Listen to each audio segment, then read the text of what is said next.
penjelasan tentang terapi akuatik.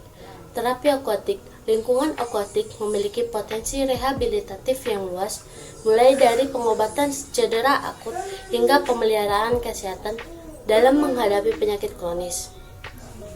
Namun, tetap merupakan modalitas yang kurang dimanfaatkan. Pemahaman ilmiah terkini tentang banyak perubahan fisiologis yang terjadi selama perendaman akuatik. Perendaman air memiliki banyak efek fisiologis yang mendalam. Efek ini baik secara langsung maupun tertunda dan memungkinkan air untuk digunakan dengan kemajuan terapeutik untuk berbagai macam masalah rehabilitatif. Terapi akuatik bermanfaat dalam pengelolaan pasien dengan masalah muskuloskeletal. Prinsip fisik air, hampir semua efek biologis dari perendaman terkait dengan prinsip dasar hidrodinamika. Prinsip-prinsip ini harus dipahami untuk membuat proses pengaplikasian medis lebih rasional. Ikatan sifat fisik mental air yang mempengaruhi perubahan fisiologis adalah densitas dan berat jenis, tekanan hidrostatik, buoyancy, dan termodinamika. Untuk rehabilitasi muskuloskeletal, terapi akuatik biasanya digunakan untuk mengobati cedera akut serta nyeri subjektif dari kondisi kronis seperti radang sendi. Perendaman air memiliki efek tekanan dan secara refleks mengatur tonus pembuluh darah. Aliran darah otot meningkat sekitar 225% selama perendaman karena peningkatan curah jantung didistribusikan ke kulit dan jaringan otot. Flotasi mampu melawan efek gaya gravitasi pada sendi, menciptakan lingkungan berdampak rendah bagi sendi untuk bekerja di dalamnya. Perubahan suhu, peningkatan tekanan darah sistolik ke ekstremitas, dan peningkatan keseluruhan dalam ambulansi adalah faktor yang membentuk perendaman untuk mengurangi rasa sakit. Terapi akuatik membantu mengatasi rasa sakit dan kekakuan, tetapi juga dapat meningkatkan kualitas hidup, mengencangkan otot-otot tubuh, dan dapat membantu gerakan pada lutut dan pinggul. Terapi akuatik tidak hanya membantu mengatasi rasa sakit, tetapi dapat bermanfaat bagi stabilitas postural. Artinya, dapat membantu memperkuat fungsi keseimbangan, terutama pada orang yang memiliki gangguan neurologis. Pelaksanaan terapi dilakukan sebanyak 6 dengan mobilitas yang diberikan, yaitu aquatic terapi. Tujuan yang ingin dicapai dari terapi ini adalah mengurangi spastisitas, meningkatkan kemampuan motorik kasar berupa kemampuan fungsional, berdiri dan berjalan, sehingga diharapkan dapat meningkatkan kemampuan fungsional pada pasien. Intervensi yang dapat dilakukan pada pasien dengan masalah meningitis ialah yang satu, penilaian motorik kasar. Penilaian motorik kasar dengan menggunakan instrumen Gross Motor Function Measurement atau GMFM didapatkan hasil bahwa pada terapi 3, 4, 5, dan 6 terjadi peningkatan fungsi motorik kasar. Yang kedua, ada kemampuan fungsional. Diharapkan adanya peningkatan kemampuan fungsional. Aktivitas fungsional menggunakan instrumen pemeriksaan indeks fungsional independent measure atau FIM dengan 6 kategori kemampuan fungsional berupa 1. Perawatan diri, 2.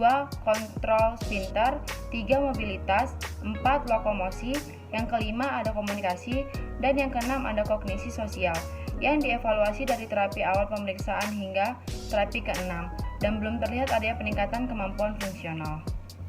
3. Penurunan spastisitas. Diharapkan adanya penurunan spastisitas setelah dilakukan terapi selama 6 kali. Terapi didapatkan hasil bahwa pemberian tindakan terapi latihan akuatik terapi dengan metode Halliwick dapat menurunkan spastisitas. Akuatik terapi terhadap spastisitas adalah dengan menekan aktivitas muskel spindel oleh adanya efek dari turbulensi berupa efek pijatan halus, stimulasi pada jaringan kulit dan otot, serta adanya tekanan hidrostatik di dalam air. Dapat menurunkan sensitivitas kulit yang mampu mengurangi aktivitas serat gamma. Namun, tidak seluruh regio yang mengalami penurunan spastik. Keempat, kemampuan fungsional dengan indeks fungsional Independence Measure atau FIM.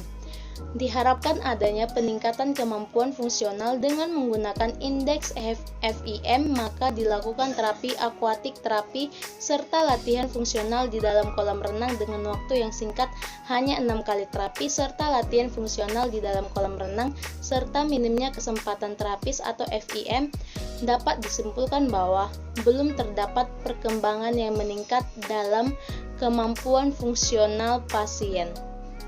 Intervensi yang terakhir atau intervensi yang kelima yaitu tentang peningkatan fungsi motorik kasar. Diharapkan adanya peningkatan fungsi motorik kasar dengan menggunakan metode Halliwig. Dilakukan sebanyak 2 kali terapi dalam seminggu dan waktu terapi setiap sesi selama 45 menit selama 4 minggu berturut-turut yang dibagi menjadi 3 fase, yaitu yang pertama fase pemanasan, yang kedua fase latihan, yang ketiga fase pendinginan. Yang pertama yaitu fase pemanasan. Dilakukan selama 10 menit berupa peregangan atau stretching. Dan yang kedua fase latihan pokok dilakukan selama 30 menit berupa keterampilan berenang seperti mengapung dan yang lain-lainnya. Yang ketiga yaitu fase pendinginan selama 5 menit. Setelah dilakukan ketiga fase tersebut secara 4 minggu berturut-turut, maka didapatkanlah hasil yang menunjukkan adanya peningkatan kemampuan fungsi motorik kasar tidak hanya pada keterampilan keseimbangan berdiri namun berjalan dan melompat, melainkan secara keseluruhan. Dari hasil terapi yang dilakukan selama 6 kali terapi dengan menggunakan aquatic terapi, dapat disimpulkan bahwa yang pertama, terjadi penurunan tingkat spastisitas pada anggota gerak atas, bawah, dan trung atau yang bersifat sementara. Kesimpulan yang kedua, terjadi peningkatan kemampuan motorik kasar serta kemampuan aktivitas fungsional. Dan kesimpulan yang ketiga, dikarenakan waktu terapi yang dibutuhkan agak lama dan harus penuh pengawasan, maka beberapa hal belum ada peningkatan serta kemampuan fungsional dari perawatan diri, kontrol sphincter, mobilitas, lokalitas, komunikasi, dan kognisi.